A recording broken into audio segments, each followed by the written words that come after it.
Hi, everyone. This is Hal Krosman with Screenwriting U, and today we're going to be talking about how you write to attract movie stars. Now, let me tell you up front, this is going to be very different than most of the conversations that we have. Usually, I spend a lot of time talking about the specific writing. I'll put passages up so you can see it. We'll analyze things, all of that. On this one, what I want to share with you is what I learned in the midst of doing interviews with 32 A-list actors production companies.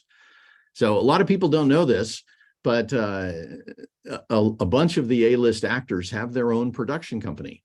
And in fact, all three of the movies we're going to talk about come from people who run their own production company, and two of them are run by actors.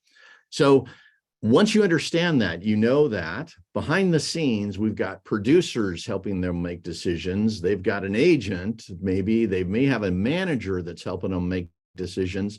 And what they're trying to do is to make the best business decision for their career. Now, you may ask, what does that have to do with writing? Well, let's find out. Let's just jump into it and do this. So today, specifically, we're going to talk about the business side of lead characters and the business side from a writer's perspective. And I already know there are lots of people out there that will tell you not to think about the business side, not to think about, who the actors are or what they're going to think or what they're going to do. There are people that will tell you, don't write something just to sell it, all that other kind of stuff. You have to ask yourself, who are you going to be in this industry? Are you just going to be somebody who writes stuff that never gets made? Or are you going to be somebody who has a real chance at success and gets movies that you've written made, right? If you're going to have the second, you're going to start thinking about the business side. And today is the beginning of that conversation. We'll also then go over and talk about some of the things having to do with Barbie, Mission Impossible, and Oppenheimer. These are three movies that just recently came out. All three of them have had incredible success. And all three of them, there were major decisions made by actors because of the way the movie was written. And then we'll talk about the upcoming class, which is called Creating Roles for Movie Stars. It came from those 32 interviews I did with actors' production companies. And in those interviews, by the way, I wasn't going in and saying, oh, tell me about your actor. What's it like to work with Tom Cruise and all that kind of thing. I was sitting down with the producer to talk about how they made business decisions with their actor, right? What appeals to the actors, what matters to the actors, what causes them to sign on, what causes you to say yes to a movie or to a script and present it to your actor. I had like 60 different questions I asked each of those producers, and it was incredible what we learned. So you'll love that. Let's get down to business. And that's really kind of what this whole conversation is going to be about today. I'm going to make the assumption that you want to have a major actor play some of your roles. And by a major actor, depending upon where you are, if you're in the indie world, that might be a B or a C-list actor. If you're trying to get something made with a studio, that would definitely be an A-list actor. So writers need to get movies made. We all agree on that, I think.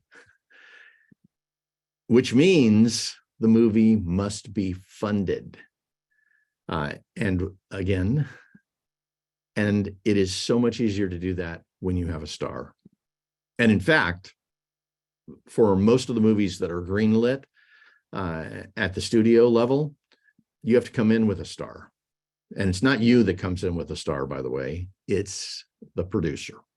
So you need to be able to create a script that is going to be appealing to actors, that is going to make sense in their world, that's going to fit their business needs, and that when they read it, they go, oh my God, I've got to be that person, right? So that's our job. Now, the reason to write for big actors. First, A-list actors get big movies greenlit. And in fact, in many cases, when you're talking a truly huge actor, as soon as that actor signs on, it's a go. It's happening.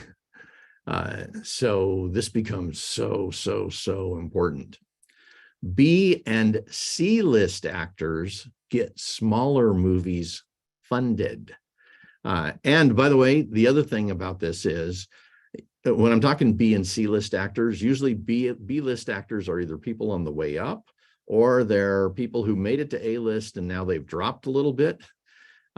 C-list actors are recognizable actors. We've seen them in some TV show. They played a role that was strong enough so we remember them. As soon as we see their face, we go, oh yeah. And that's enough to get people to look at your movie. And I'm talking about if they're looking through Netflix and they see some actor they recognize, they'll at least give it a shot. They'll give it some kind of consideration. So that might be enough to get your career started.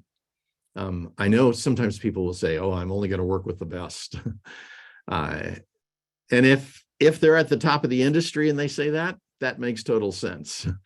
If they are someone who has never made a deal and they say that, they just don't understand what they're doing. So please know, you might start with a C-list actor to get a small movie funded, and that might give you enough success to be able to go up here and get an A-list actor. And in fact, I'll tell you a couple of stories on that in just a second. Both of these, whether they're A-list, B-list, C-list, they have needs that need to be met if they're going to sign on. So keep that in mind. All right, here's one of my interviews that I did. This was a long time ago. Sissy Spacek was up for an Academy Award for a movie called In the Bedroom. We were at the LA Film Critics Awards, and I had a chance to interview a bunch of the different actors and directors there. But Sissy Spacek came in, and I remembered her from the movie Carrie, which scared me to death. And, you know, she sat down. She was a very kind woman. But I asked her, you know, I just finished interviewing the director on this movie. I knew that it was a low budget movie. I think it was $1.7 million. I already knew that the actors all worked for a day rate, which means they were working for the lowest amount of money they could. So I asked her about that. And she said, oh yeah. She goes, I had to bring my own wardrobe. She goes, I had to bring my own food. She goes, when we needed to change into our wardrobe, we would go in the bathroom to do it. She said there was nothing there. Sometimes she said we'd all be sitting in the living room while they're shooting in the bedroom. It was the lowest budget movie I think she had ever worked on at that point. And I was like, so why did you do it? Why did you choose to work on this extremely low budget movie? And let me just tell you what she had to say on this. First, again, this is the situation.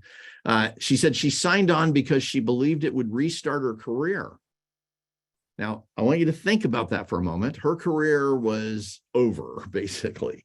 And she said, as soon as I started reading my character's role, I went, oh my God, this could do it for me. This could change things for me.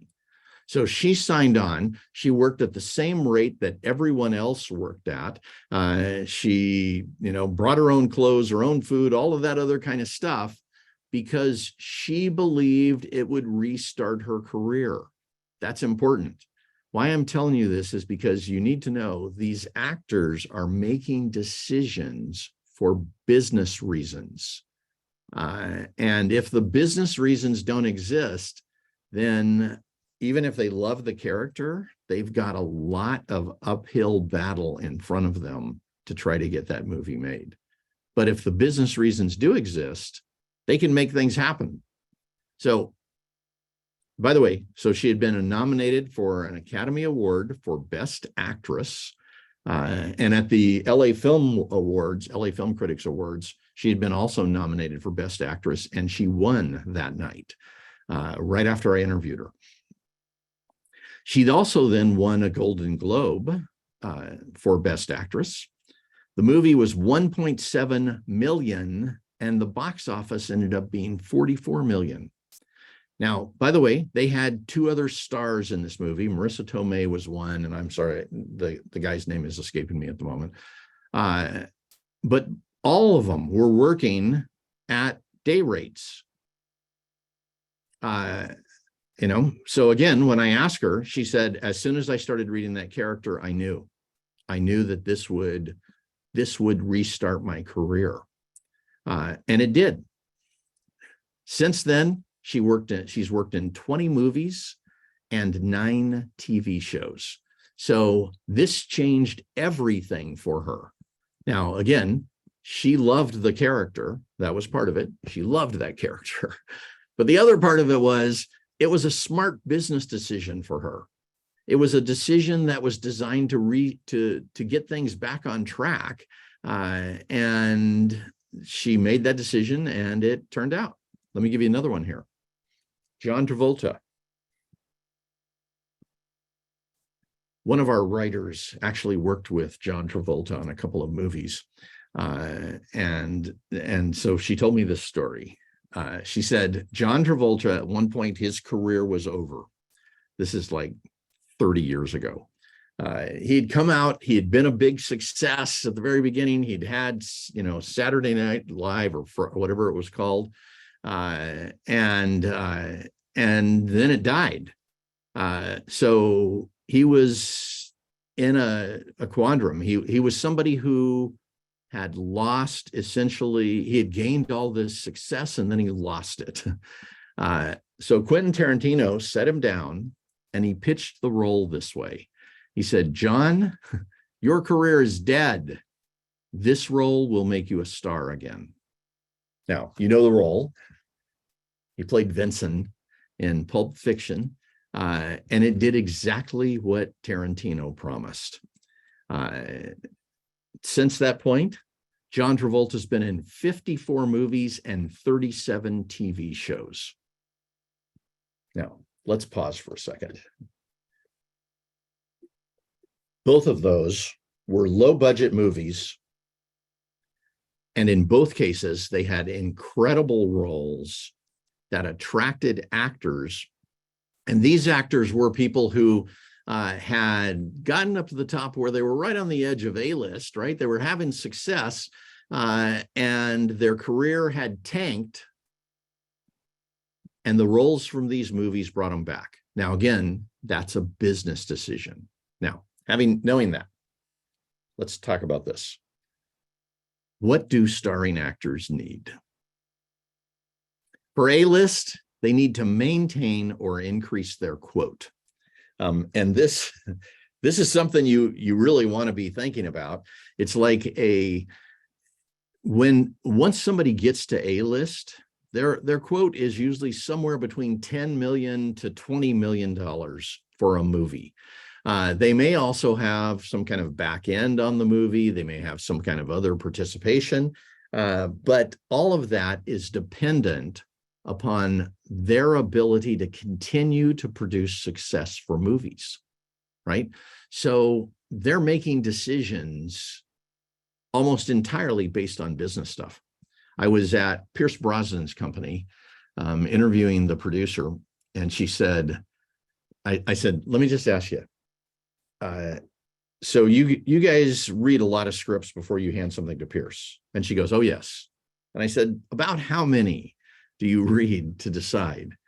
And she said, somewhere between 50 to 100 before I hand him one. She goes, I've got a team reading. If they think it's great and they think it fits our business needs, then I read it. And if so, and I think it's great and it does that, then I hand it to them, right? And it's like, okay, So that's at A-list. Their job is to maintain their quote, right? And everybody knows this. This was her job. Her job is to make sure if she's going to hand Pierce Brosnan some kind of project, she already knows it's going to make him more successful, right? And that's what it's all about. If their quote's $15 million, this project first needs to be able to pay that. But second, it needs to be something that takes it to a new level, right? The role needs to qualify to maintain their status level in this industry, because that's what it's all about. On these A-list actors, they're essentially a vehicle to get big movies funded. So you need them, producers need them, and they need projects that will accomplish their business needs as well as their creative needs, right? All of this stuff that I'm talking about having to do with business doesn't mean you reduce the quality of your character. It just means you make some specific decisions to make sure that all of these things can come true. Now, on B and C list actors, the role, of course, needs to raise their quote, and their quote, by the way, they might be pretty low. It just depends. We've actually hired C-list actors and paid them $30,000 to do a movie. Their quotes are lower, right? But they want to raise their quote and they want to create visibility inside the industry. So go back to Sissy Spacek, that's what she was doing. John Travolta, that's what he was doing. They were both at the C-list level at that point. They were somebody you could get, anybody pretty much. If you've got funding for even a movie that could be done at $1 million, you could have gotten either one of them. But they were looking for projects that increased their visibility and got them back in the industry. So now, what do they need? For A-list, they need roles that make business sense for their manager, their producer, and their fans. And all of them, anybody who's A-list probably either has a manager or an agent who is going to be working with them to make decisions. So those people are entirely focused on business. They very likely have a producer that is also going to be part of a project. And again, they're focused on business. And then their fans want to see them succeed. They want to see them in big roles. They want to see them doing something amazing on the screen that fits what they love about that actor, right? So that's part of what our job is. For B-list and C-list, they need roles that get the attention of the big players. Agents, producers, studios, right? They're trying to move up the ladder, and if your role will help them do that, they will go out of their way to work with you.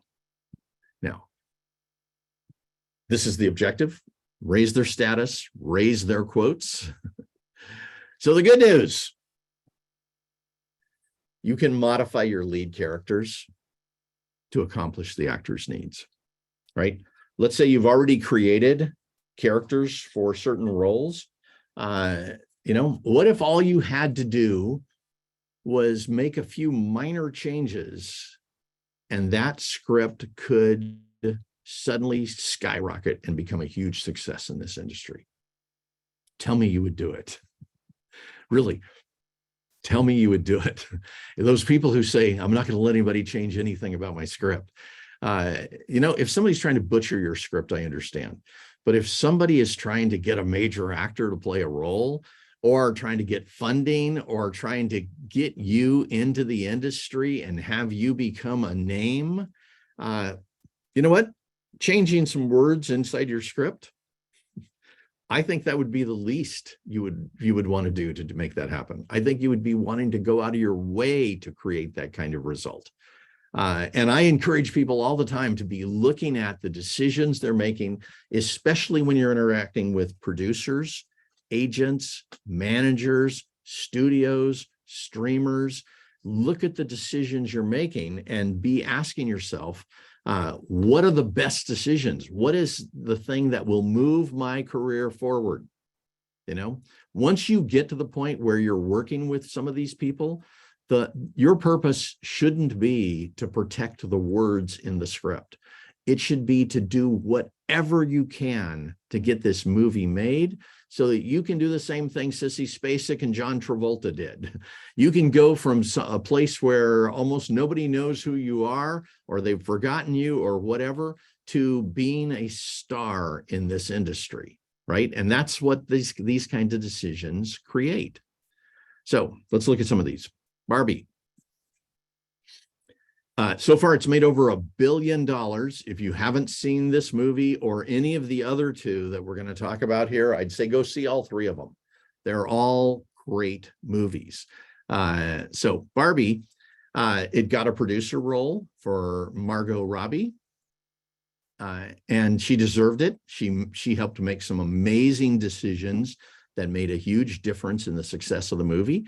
She brought on her choice of writer-director, Greta Gerwig, who, you guys probably know her.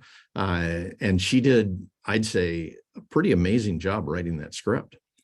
Margot was paid $12.5 million, which at the present moment, that's the highest. She's the highest paid female star in Hollywood right now. And by the way, used to 20 million was where things were. It's reduced since the pandemic.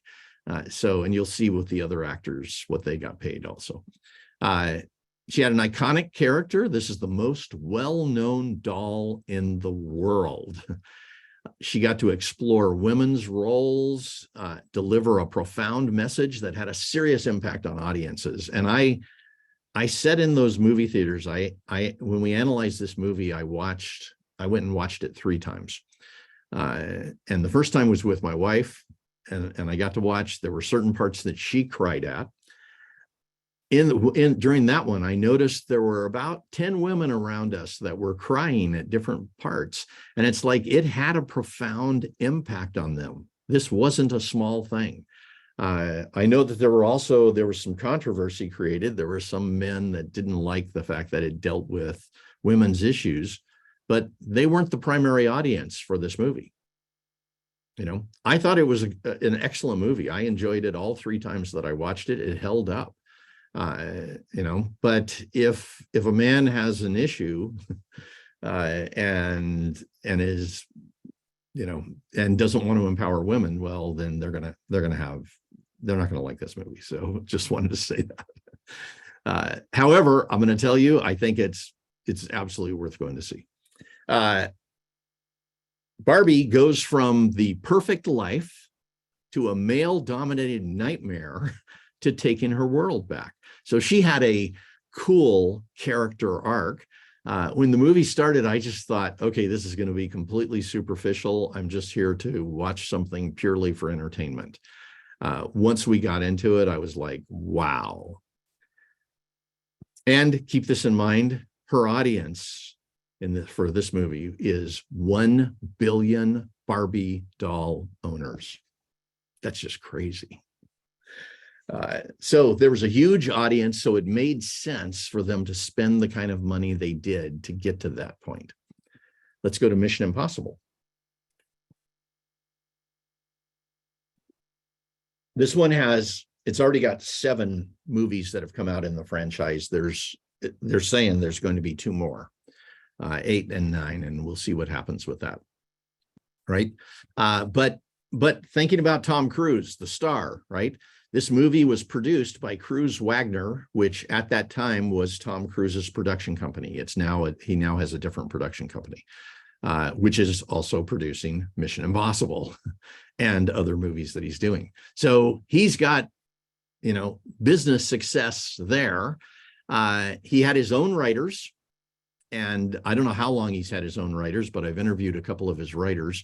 And they have quite an interesting journey working with Tom Cruise. They all loved it. They all got to be as creative as they could, but they also knew they had to meet the actor's needs. That's important. He was paid 15 million plus, as in he got paid 15 million on this, plus he's got some kind of back end in the situation. And then he's also got producer fees that go with that. And this one, if you look at it, like go back to the first Mission Impossible, we've got an incredible character doing spy stuff, impossible missions, fighting, scheming, cool gadgets, amazing escapes, and about 30 other things that happen. It's like even the first scene, we're seeing what we think is an interrogation. There's all this stuff going on. At the very end of it, after they bring the woman back to life who's on the bed, after they get the information on the Russian spy, Tom Cruise reaches over and pulls off the face mask. And the character that we thought was doing the interrogation turns out to be, our guy. And it's like, yeah, so many interesting and cool things that I think somebody reading this script would have said, oh my God, I've got to be that character.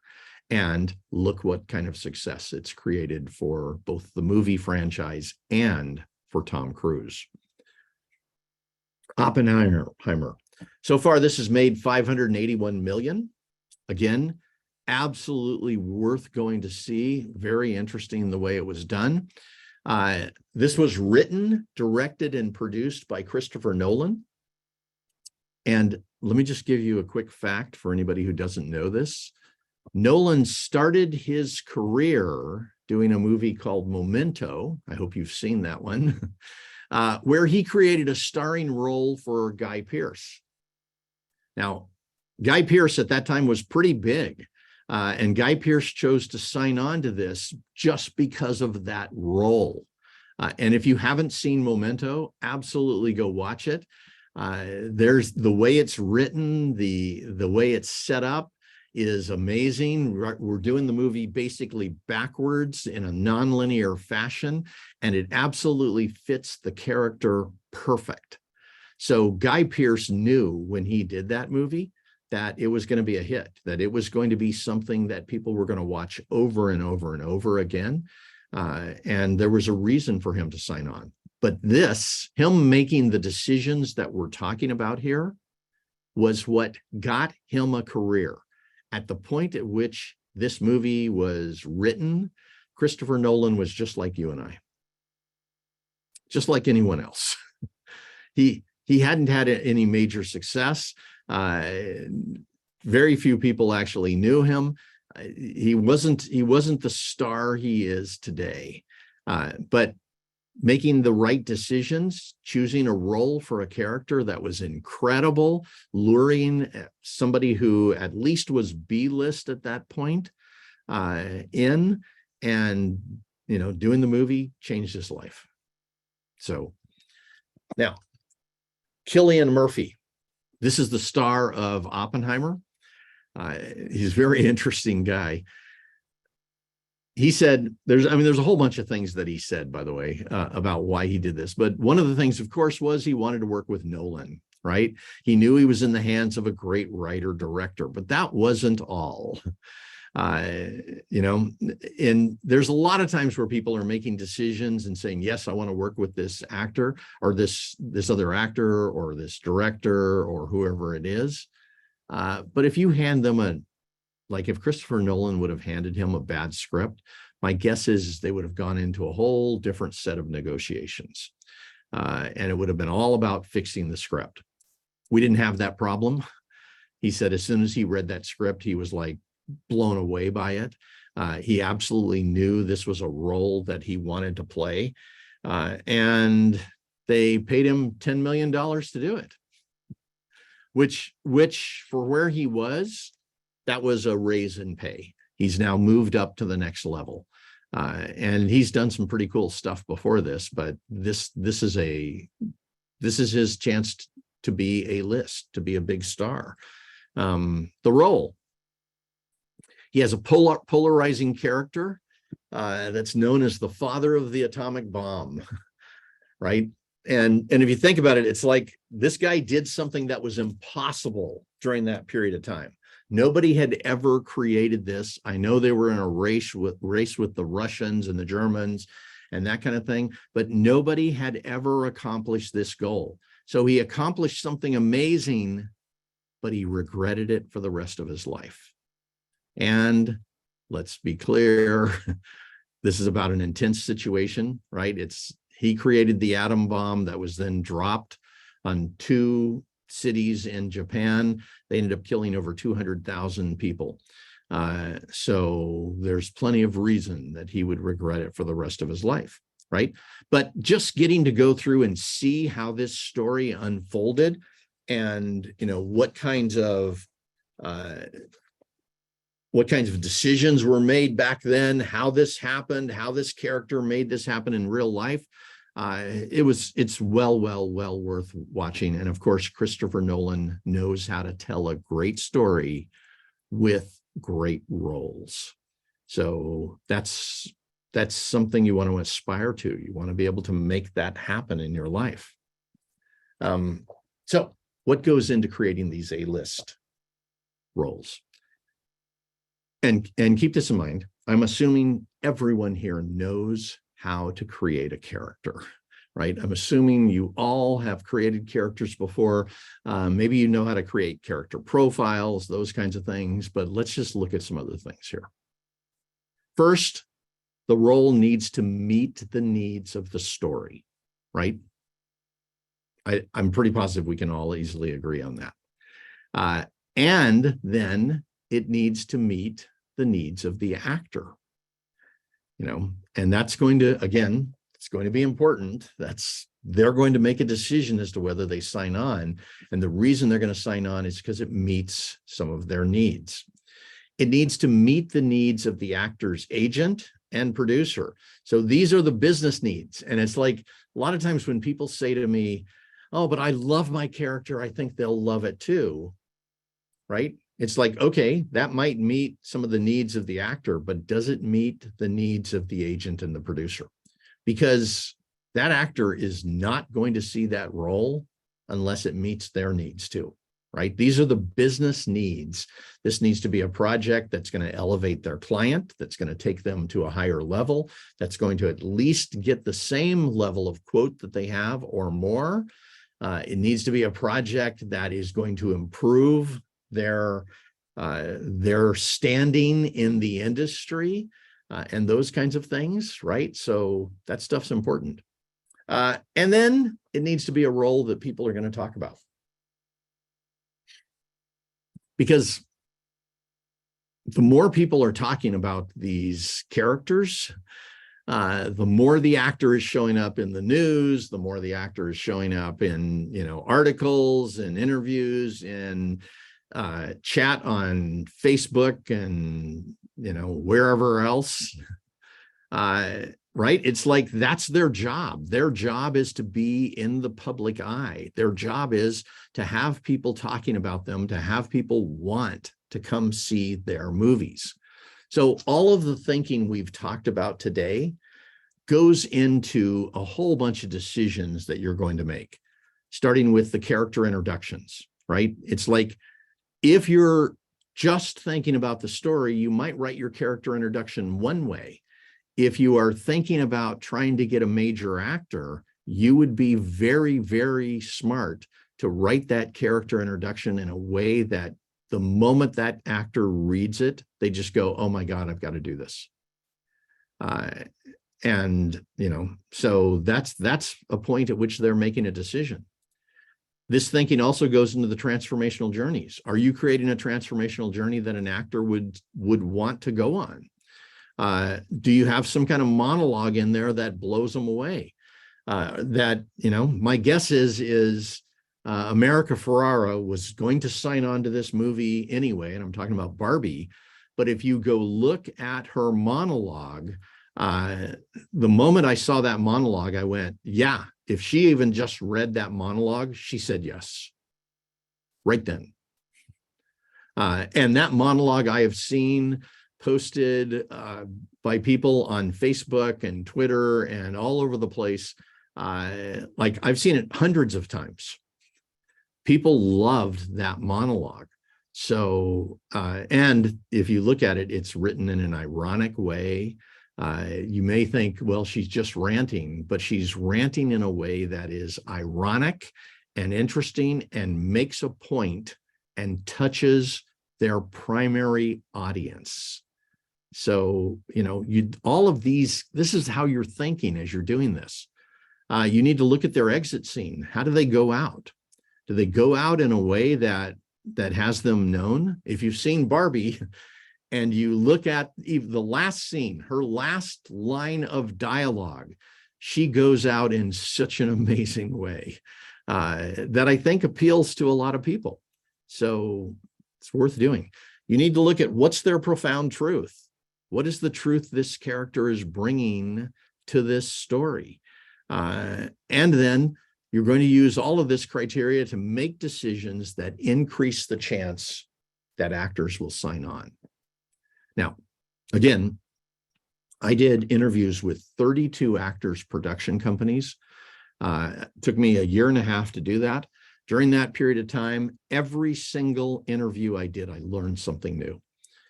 Every interview I talked with them about how I was talking to their producers. How does the producer go through the process of choosing a script? What's the criteria that needs to be there for the producer to say yes in the first place? How does the actor respond when you hand them the script? And by the way, what do you tell them to read? Because a lot of people think, oh, the actor's going to sit down and start reading on page 1 and read all the way through and make the decision at the end, which is absolutely not true. There were so many things that I learned in the midst of those interviews that completely changed how I thought about how you write a lead character. So stay with me for a couple of minutes here. I'll talk with you about this class that's coming up. And in the midst of it, I'll give you some more information on how to be thinking about creating roles for movie stars. And then I'll give you a special price. So let's just jump into this. This is a class that happens over a period of about a month.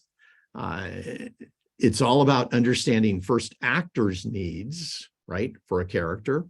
It's about creating profound depth for those characters, turning their profiles into powerful dialogue, picking the perfect characters for your story. And this is where a lot of times just understanding what criteria is going to be in place when you get to the actors will help you make a different choice.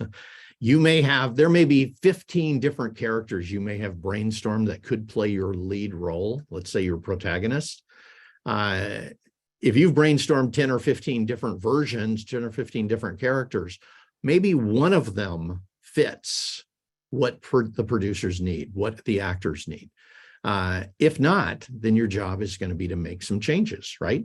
Because you need to understand how to get actors to need to be in your movie, not to just want, to need. If you go back to Sissy Spacek, she needed to be in that movie. Same thing with John Travolta, right? And there was a reason. It was going to change their lives.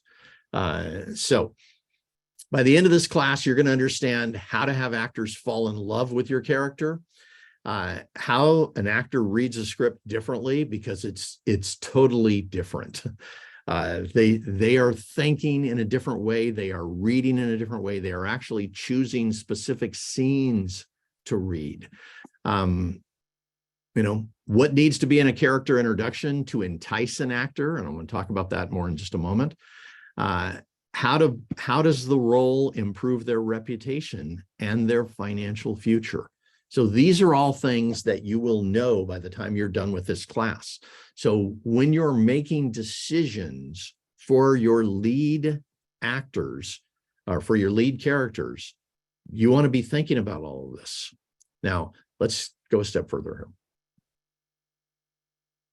here. This is what you're going to go through, what you're going to learn. First, how to discover great characters. And again, keep this in mind. A lot of times something pops into our mind early on. You're coming up with ideas, you're about to write the script, a character pops in your mind, and then what happens is it gets cemented as you start adding details.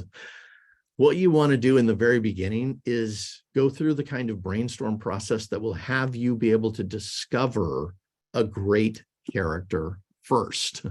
Once you have that, now we're going to look for different ways to create depth. You're going to figure out what's truly special about your character that will attract an actor. On day 4, then it's going to be about how your lead characters will specifically attract actors. You'll have a whole list of what makes this character attractive to an actor. Day 5, your whole job here is now to make that character irresistible for the actor. We're going to give you a bunch of different techniques for doing that. On day 6, then it's about how you test those characters to improve the story. And there's a lot of times where it's like, well, you thought of one thing and now you need to take it to another level. And that might just be all it takes to start a career for you. Day 7, now it's about translating those profiles that you created. So everything we've done here, you've built a really, really strong profile. You're now going to translate that into their action and their dialogue. So every action they take is going to fit what will make this character attractive to actors. Every line they say will also be about that. On day 8, I'm going to give you a thing we call actor bait. This is specifically, how do you intrigue an A-list actor? How do you have them read just one scene and say, oh my God, I've got to do this, right? And there have been lots of actors that have signed on after one scene that was true actor bait. On day 9, now you're going to create an ad for an A-list actor. So, and I'm talking, this is inside your script. You're not going to have the words actor wanted or any of those kinds of things. You're essentially going to design certain scenes so that, again, if they just read those scenes, they're going to say yes. And finally, how do you have these characters show up as stars in this movie? When you're going for an A-list actor or a major actor, the one thing you don't want is to have their characters be the same as everybody else's. All the other characters in your story are at a second tier level. Your A-list, you know, your protagonist, your antagonist, maybe a connecting character, those 3, if there's some kind of triangle, need to be the best characters you have ever written in your lifetime. And if you follow everything we're talking about here, first, they will, and second, they will essentially stand out in a way that would automatically attract major actors. That's the job. That's what this whole thing is about. Now, the regular price on this program is $250. Let me give you a special. This class starts on September 5th. So that gives you just a little bit of time to go through and look at whatever story, what you're working with, whether you're going to create something new or you're going to bring in a script you've already written and elevate the characters there. So it starts on, again, September 5th. For the first 20, you can get in right now for $149. That saves you $100 on this class. So this is one of those things that could completely change your life. It can easily increase the chance of you winning contests, but it also will make it so that anytime a producer reads your script, anytime a reader reads it and gives coverage on it, anytime an actor reads it, they will see how you have highlighted these lead characters and they'll instantly recognize that this is something that has a better chance with major actors. So if that's something you want to try to accomplish, come join us. I promise you, you will absolutely love what you learn from this. It will change how you create your lead characters. It will make you a much stronger writer, and it will dramatically increase the chance that you can succeed. And on top of that, once you get to that point where you start working with actors and they start playing your roles, it'll give you the kind of satisfaction that you've always wanted from being a writer. Here's all you got to do. Go to this link right here, bit.ly/movie-stars-class. And again, For the first 20, you get in at $149. The next 20 after that, it'll bump up $50. And then after that, it'll bump up another 50 and it'll finally be at the full price. So if this is something you really want to do, come join us. I promise you, you will absolutely love it. As always, we guarantee our classes. If by day 3 of this class, you don't like it for any reason, just send us an email and we will refund your money and take good care of you. So again, just write this link down, bit.ly/movie-stars-class. Put that in your browser where you normally put a web address and click return. Go through the sign up process and come join us. I promise you, you will love what this does for your story, what this does for your characters, and what this does for your chance of success. With that, this is Hal Krosman with Screenwriting U, wishing you guys the absolute best and looking forward to working with you. Bye-bye, everyone.